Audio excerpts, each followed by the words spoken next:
तो गाइस स्वागत है एक बार फिर से आपका हमारे YouTube चैनल जिसका नाम है green education and reasoning hub पर। दोस्तों चल रही है डीडी शर्मा से संबंधित सीरीज और आज हम बात करेंगे बा अक्षर से संबंधित शब्दों के बारे में। इससे पहले जो फा अक्षर से संबंधित शब्द थे वो हम पिछली वीडियो में पढ़ा चुके हैं, तो हमारी प्लेलिस्ट में जाकर आप वो वीडियो देख सकते हैं। दोस्तों हमारे इस चैनल को ज़्यादा से ज़्यादा लाइक शेयर और सब्सक्राइब करें, साथ ही बेल आइकन वाला बटन दबाना ना भूलें जिससे आगे आने वाली वीडियो की नोटिफिकेशन आपको समय समय पर मिलती रहे। तो शुरू करते हैं आज डीडी शर्मा से संबंधित पहले शब्द के बारे में जो है हमारा बा अक्षर से संबंधित बगड़। ठीक है, चलिए देखते हैं बगड़ क्या है।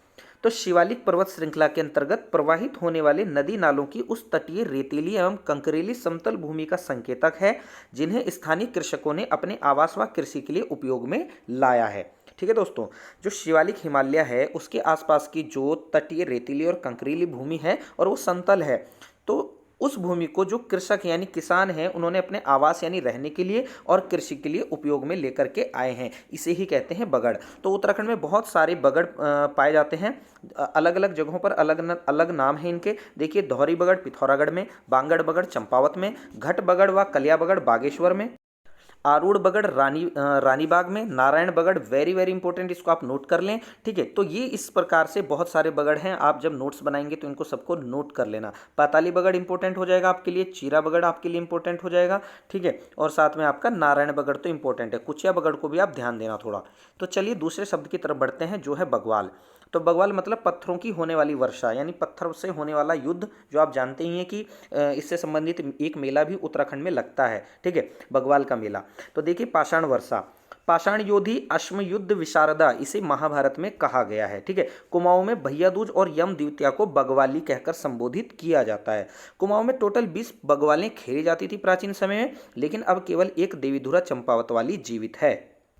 चलिए बढ़ते हैं इसमें आगे। इसमें सांगी यानी डोला, यानी जो डोला जाता है, पूजा बगवाल युद्ध से पूर्व की जाती है। ठीक है, माँ बाराही का डोला मुचकुंद आश्रम तक जाता है, यानी चंपावत में ही मुचकुंद आश्रम तक माँ बाराही का डोला ले जाया जाता है इस पूजा के दौरान। आगे बढ़ते हैं। पाषाण युद्ध में शामिल होने वाले लोगों को धौका यानी देवी को अर्पित कहा जाता है, मतलब देवी को अर्पित होने वाले लोगों को कहा जाता है धोखा। ठीक है, ध्यान रखना। इस युद्ध में जो भी लोग शामिल होते हैं, कहते हैं कि जो बगवाल मेला खेला जाता है इसमें देवी को एक व्यक्ति की बलि चाहिए होती है या एक व्यक्ति के बराबर रक्त अगर शरीर से प्रवाहित ना हो जाए तब तक ये जो पूजा है या ये जो मेला है ना, ये पूरी परंपरा नहीं होती। तो इस युद्ध में पूर्वी कोण पर गहड़वाल खाम इंपोर्टेंट है, दक्षिणी कोण पर चमयाल खाम और पश्चिमी कोण पर वालिग खाम के व उत्तरी कोण पर लमगड़िया खाम के योद्धा अपना मोर्चा संभालते हैं। तो ठीक है, इसमें चार पक्ष में बढ़ जाते हैं ये योद्धा, पक्ष में नहीं, चार दिशाओं में बढ़ जाते हैं। इसके बाद ये दो पक्षों में बढ़कर युद्ध करते हैं। देखिए आगे बढ़ते हैं। ये चारों खाम दो धड़ों महर और फरतियाल में बंटकर युद्ध करते हैं, इसको ध्यान देना। गोधन महोत्सव बगवाली से एक दिन पूर्व मनाया जाता है चंपावत में। ठीक है, गढ़वाल के चमोली में थराली के निकट देवदानुक कौथिक में पाषाण युद्ध परंपरा होती है। तो आज भी ये परंपरा वहाँ प्रचलित है चमोली गांव में, चमोली के थराली गांव में। आगे बढ़ते हैं। पहले पिंडर घाटी के मींग गधीरे में भी पाषाण युद्ध होता था। ठीक है, तो पिंडर घाटी से संबंधित मींग गधीरा आप जरा ध्यान रखें। ठीक है, आगे बढ़ते हैं। देवीधुरा से पूर्व इसका आयोजन चमलदेव यानी गुमदेश चंपावत में होता था। चोमू देवता का मंदिर भी यही है। तो चोमू देवता का मंदिर आपसे पूछे तो चोमू देवता का मंदिर है आपका चंपावत में। ठीक है, आगे बढ़ते हैं। राजा रघु को उत्तराखंड के योद्धाओं ने पाषाण युद्ध से पराजित किया था। तो राजा रघु को भी पराजित किया था। ठीक है, आगे बढ़ते हैं। बगवाली, तो बगवाली क्या है? हिमालय, मतलब हिमालयी बगवाली के रूप में देखिए क्या है। दिवाली के एक माह बाद ये मनाया जाता है। पुरानी दिवाली, बूढ़ी दीपावली, पहाड़ी दिवाली, कोलेर दिवाली इत्यादि नामों से इसको जाना जाता है। तो हिमालयी बगवाली को इन नामों से भी जाना जाता है। जौनसार बाबर में बगवाली या बूढ़ी दीपावली का यह त्यौहार 5 दिन का होता है। अब इस 5 दिनों में क्या क्या होता है? पहले दिन अशका खाया जाता है, दूसरे दिन पकौड़िया, तीसरे दिन बराज यानी राजा बलि की स्मृति में ये पर्व मनाया जाता है। ठीक है, चौथे दिन बूढ़ा खुड़ा व 5वें दिन बुढ़ियात मनाया जाता है। इस तरह से 5 दिनों का ये पहाड़ी बगवाली मनाई जाती है। कहाँ? जौनसार बाबर में। चलिए आगे बढ़ते हैं। बगवाली चौड़, बगवाली चौड़ चंपावत जनपद में एक स्थान का नाम है। अल्मोड़ा के विजयपुर पाटिया में पतघटिया नदी के पानी को पीने के लिए पाषाण युद्ध होता है। तो बगवाली चौड़ ये चंपावत जनपद में एक स्थान है, यहाँ पतघटिया नदी के पानी को पीने के लिए पाषाण युद्ध का आयोजन किया जाता है। आगे बढ़ते हैं। बगवाली पोखर, बगवाली पोखर अल्मोड़ा में एक जगह है गगास नदी के तट पर, यहाँ एक फेमस युद्ध भी हुआ था, बगवाली पोखर का युद्ध। चलिए आगे बढ़ते हैं। बुटुक भैरव, बुटुक भैरव क्या है? चंपावत के बालेश्वर मंदिर समूह में बुटुक भैरव की एक मूर्ति है। इसे रत्नेश्वर महादेव मंदिर भी कहा जाता है। तो कभी एग्जाम में रत्नेश्वर महादेव मंदिर कहाँ है? तो चंपावत जनपद में।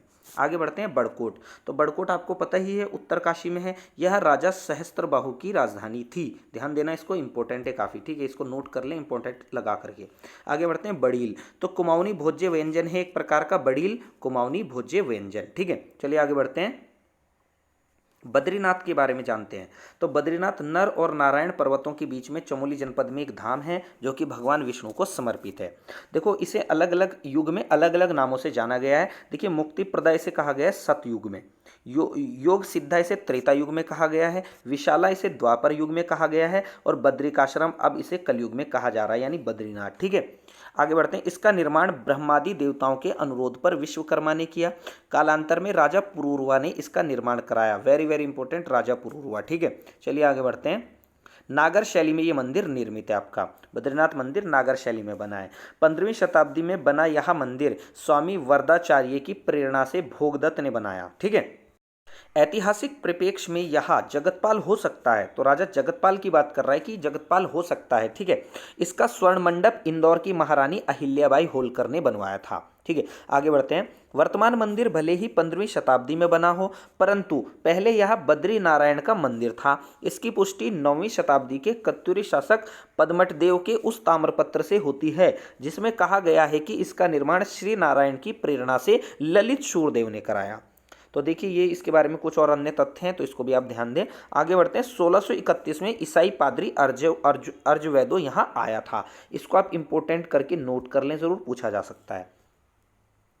आगे बढ़ते हैं, ये सवाल एग्जाम में पूछा था आपका, शायद आबकारी प्रवर्तन की परीक्षा में सवाल आया था। बौद्ध मठों की शंक्वाकार शैली में निर्मित इस मंदिर के 3 भाग हैं, गर्भगृह, मंडप और सिंहद्वार। तो 2 शैली में है, एक तो बौद्ध मठों की शंक्वाकार शैली में, और ऊपर हमने पढ़ा है, देखिए कौन सी शैली पढ़ी है ये हमने अभी, ठीक है। यह मंदिर नागर शैली में भी निर्मित है, ठीक है।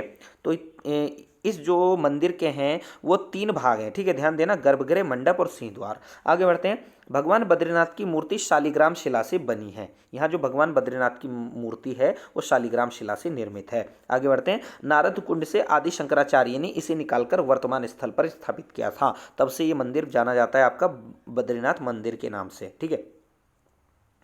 चलिए आगे बढ़ते हैं, निकट स्थलों में, इसमें निकटतम स्थलों में क्या क्या चीज़ें हैं? तो चरण पादुका, नीलकंठ, गरुड़ शिला, नारद शिला, नारद कुंड, मार्कंडे शिला, नरसिंह शिला, वाराही शिला।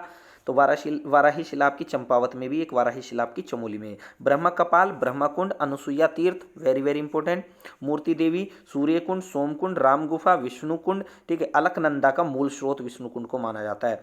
गणेश व व्यास गुफा, यहाँ से सवाल बना था आई थिंक एग्जाम में। वसुंधरा जलप्रपात, मोस्ट इंपॉर्टेंट। माणा तो सैकड़ों बार पूछा गया, उत्तराखंड का अंतिम गांव। मुचकुंद गुफा और शेष नेत्र तीर्थ यहाँ के निकटतम स्थलों में प्रसिद्ध हैं। चलिए आगे बढ़ते हैं, इस मंदिर में केरल के नंबूदरी ब्राह्मण पूजा करते हैं, ठीक है। अचल ज्ञान ज्योति की प्रतीक ज्योति 6 माह तक यहाँ निरंतर जलती रहती है।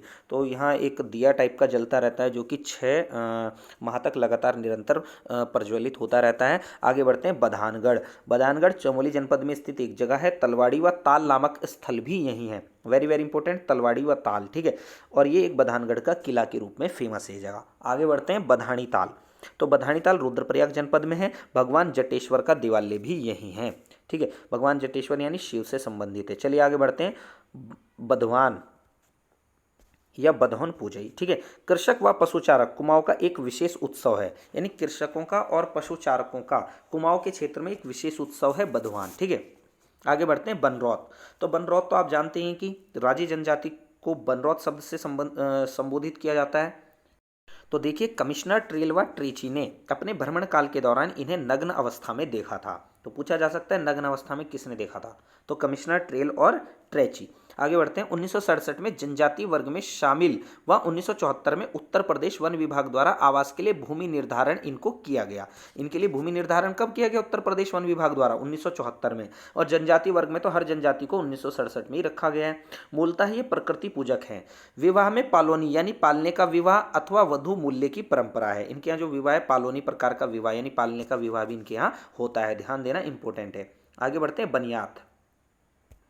तो बनियात क्या है? देवोरा यानी देव यात्रा का एक महत्वपूर्ण अनुष्ठान गढ़वाल के क्षेत्र में प्रचलित है बनियात। ठीक है, इसमें भातु यानी एक दिन का भोजन की व्यवस्था की जाती है। आगे बढ़ते हैं, क्या है? ठीक है, यानी आप समझिए जो देवोरा होता है, पिथौरागढ़ जनपद में एक यात्रा का आयोजन होता है जिसमें एक वर्ष के भीतर अपने तीर्थ स्थलों की यात्रा पूरी करना अनिवार्य होता है। उसी का मिलता जुलता स्वरूप ये बनियात है जो कि आपका गढ़वाल के क्षेत्र में आयोजित किया जाता है। इसमें भातु यानी एक दिन के भोजन की व्यवस्था होती है।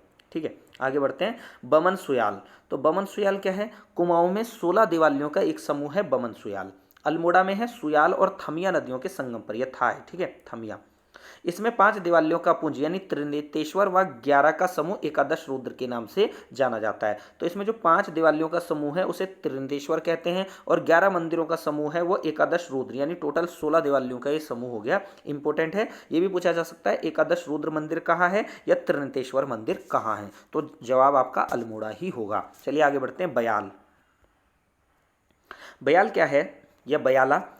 तो प्रेतात्माओं का एक दल को कहते हैं बयाल। राह में आने वाले की मृत्यु हो जाती है, कहते हैं कि इनकी राह में अगर कोई व्यक्ति आ गया तो उसकी मृत्यु हो जाती है। और बयाल से संबंधित एक शब्द और है, देखिए बयाला, ये अल्मोड़ा में स्थित एक देवस्थल है। ठीक है, आगे बढ़ते हैं। बरत, व्रत क्या है? एक प्रकार का अनुष्ठानिक कर्तव्य होता था जो अकाल, महामारी व महाविपत्तियों के निवारणार्थ होता था। मूर क्राफ्ट ने इसका आंखों देखी विवरण किया है। अंग्रेजी शासनकाल में इस पर रोक लगा दी गई थी। तो एक प्रकार का अनुष्ठानिक कर्तव्य होता होगा उस समय, तो ध्यान देना व्रत क्या होता था। ठीक है, किसने रोक लगाई थी? अंग्रेजी शासनकाल में इस पर रोक लगी थी। और मूर क्राफ्ट जब अपने भ्रमण पर आया था उत्तराखंड में 1820 में टिहरी भ्रमण पर और 1819 में श्रीनगर भ्रमण पर आया था, तो उसने इसका आंखों देखी विवरण किया है। चलिए आगे बढ़ते हैं। बरवायक,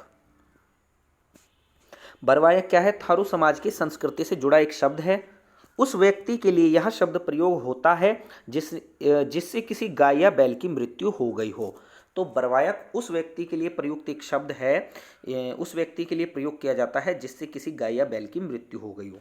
आगे बढ़ते हैं। ब्रह्म कमल, जो कि आपके लिए इंपॉर्टेंट है, उत्तराखंड का राज्य पुष्प भी है। ये 3000 से 5000 मीटर की ऊंचाई पर देखने को मिलता है। 70 से 80 सेंटीमीटर तक लंबा होता है। जुलाई से सितंबर के मध्य खिलता है।